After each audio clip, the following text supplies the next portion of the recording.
Renars podcast. Today we have Laura Deshivanovic, and she is a life coach. That's a really big thing which you're going to be talking about later.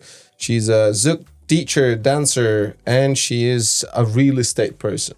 And she's also my friend for the last 10 years. If something's drawing you in, go towards it and find out and explore and try it out if there's a way of trying it out and find the information and, do it. I mean, life's it's so short. Is that song? Ta-da-da-da-da, is that Lambada? Yeah, that's the one. Yeah. So why they, just from one song, it becomes a style. How did the whole madness of life coaching started? Because right now it's huge, it's massive. Listening, 100%, is integral to the whole coaching process. Being present, listening, it's not about just kind of formulating a thought or the next thing you're going to say in your head. It's about meeting your client where they are. It's becoming more regulated, but it's still the case where someone can go into coaching and not have any qualifications and call themselves a life coach. But for other people, it doesn't happen through the experience. It happens through the exploration of conversation. I think it takes a lot of guts, actually, to go into a place where you explore yourself, you have someone challenging you. It's not about telling. It's not about, I'm not sitting there as a guru.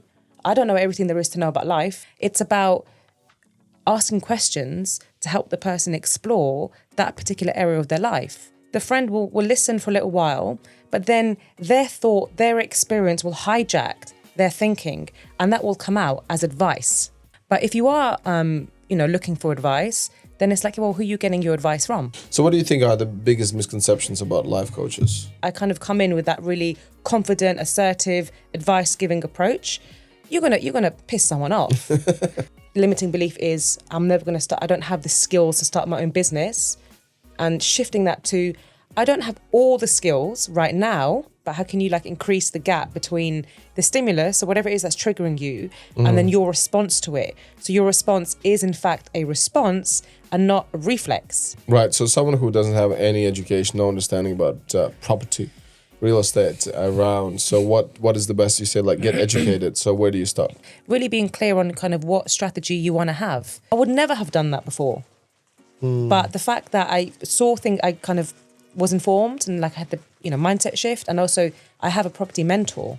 You would take on a property from a landlord and you would rent it on their behalf. So you're the middle person. It seems like London, there's always a middle person. There's always a job for middle person. I really enjoyed about Zouk musicality, and they were so open to experiment and invite all the other kind of different type of music. Salsa doesn't do that. Right. Salsa is very it only has to be this language, which I don't understand. There's no other dance where they have such a wild head movements, right? Yeah. And is it true that sometimes they don't see and they smack their heads? At least from the experience that I've had, from what I've seen, there's no drinking kind of culture within Zouk.